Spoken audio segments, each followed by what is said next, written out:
औज़ुबिल्लाहिस्समीउल अलीम बिस्मिल्लाहिर्रहमानिर्रहीम अस्सलामु अलैकुम वलिल्लाहिल हम्दु रब्बिस समावाति व रब्बिल अर्ज़ि रब्बिल आलमीन। क्या कुरान मजीद में अल्लाह ताला ने कहीं ये दावा किया है कि उसके बगैर जो है ज़मीन पे अखलाकियात पॉसिबल ही नहीं है, मुमकिन ही नहीं है। नहीं, बिल्कुल भी ऐसा नहीं है। कुरान मजीद में हमें किसी किस्म का कोई दावा हमें अल्लाह ताला की तरफ से नज़र नहीं आ रहा, बल्कि अल्लाह ताला ने कुरान मजीद के अंदर जो अखलाकियात के मुतालिक जो हमें मजमूई थीम प्रोवाइड की है, वो हमें ये बताती है कि इखलाकी सिफ़त जो है ये इंसान के अंदर इनबिल्ट उसकी सलाहियतें हैं जो उसके अंदर मौजूद होती हैं। वो कैसे? अगर हम अरबी लफ्ज़ इंसान को ही देख लें, जिसका जो रूट मादा है वो अलिफ़, नून और सीन है, यानी ये बुनियादी तौर पे ये लफ्ज़ उन्स से निकला है और उन्स का मतलब जो है वो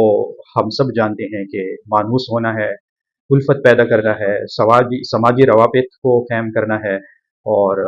इसके अलावा जो है जितनी भी सोशल सेटअप से रिलेटेड इंसान के अंदर खसूसियात पाई जाती है जिससे सोशल मेल जोल बढ़ता है, इंसान के लफ्ज़ का मतलब और मफ़हूम उन सिफ़ात के इर्द गिर्द हमें घूमता नज़र आता है। कुरान मजीद में ये लफ्ज़ कमोबेश 65 मरतबा आया है। इसमें यहाँ इसका मतलब सिर्फ ह्यूमन बीइंग नहीं है, बल्कि ये इस्तिलाह जो है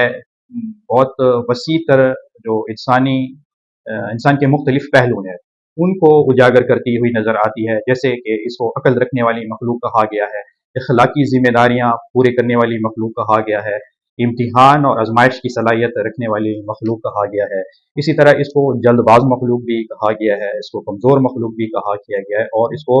नाशुक्री मखलूक भी कहा गया है। और साथ साथ जो सबसे अहम इसका मतलब और मफ़हूम कुरान में वो हुआ है कि ये जो मखलूक है ये सीखने वाली मखलूक होगी। लिसानुल अरब जो अरबी की लुगत है, डिक्शनरी है, उसके मुताबिक जो है कि इंसान जो है बुनियादी तौर पर वो मखलूक है जो मानूस होती है, जो उन्स रखती है और इसके अलावा जो है ताजुल अरूस ने इस मतलब जो इंसान का है यानी मानूस होने वाली मखलूक या उन्स रखने वाली मखलूक, इसके अलावा इसको भूलने वाली मखलूक के मानी में बतौर जैसे किसी चीज़ का सानवी माना होता है, सेकेंडरी मीनिंग होता है, वो उसने इस इंसान को इस तरह ही इसका इंसान लफ्ज़ का मतलब और मफ़हूम इस तरह ही बयान किया है। तो लिहाजा कुरान करीम में हमें कहीं ये रब ताला की तरफ से दावा नज़र नहीं आता कि उसके बगैर जो है अखलाकियात को अचीव करना जो है वो नामुमकिन है, बल्कि इस सिलसिले में आप जितना इल्हामी लिटरेचर देख लें और ख़ासकर कुरान मजीद को आप देख लें, तो वहाँ कुरान मजीद आपको इखलाक के जो हकीकी पायदार और मुकम्मल वो है जामे असूल है, उसकी आपको बुनियादें फराहम करता नज़र आएगा। जैसे कुरान मजीद में हज़रत मोहम्मद सल्लल्लाहु अलैहि वसल्लम के मुतालिक कहा गया है कि उन्हें इखलाक के बुलंद तरीन मकाम पर फाइज किया गया है आप लोगों के लिए। और जब फिर आप सल्लल्लाहु अलैहि वसल्लम के विसाल के बाद हज़रत अम्मा आयशा सिद्दीक़ा से किसी पूछने वाले ने पूछा था कि नबी करीम सल्लल्लाहु अलैहि वसल्लम के इखलाक कैसे थे, तो उन्होंने बड़े शार्ट और सादा सा जवाब दिया था जो अपने आप बड़े गहरे जो है मीनिंग रखता है। उन्होंने फरमाया था कि क्या आपने कुरान मजीद नहीं पढ़ा? तो उनका मतलब ये था कि अगर आपने मोहम्मद रसूलुल्लाह के इखलाक को देखना है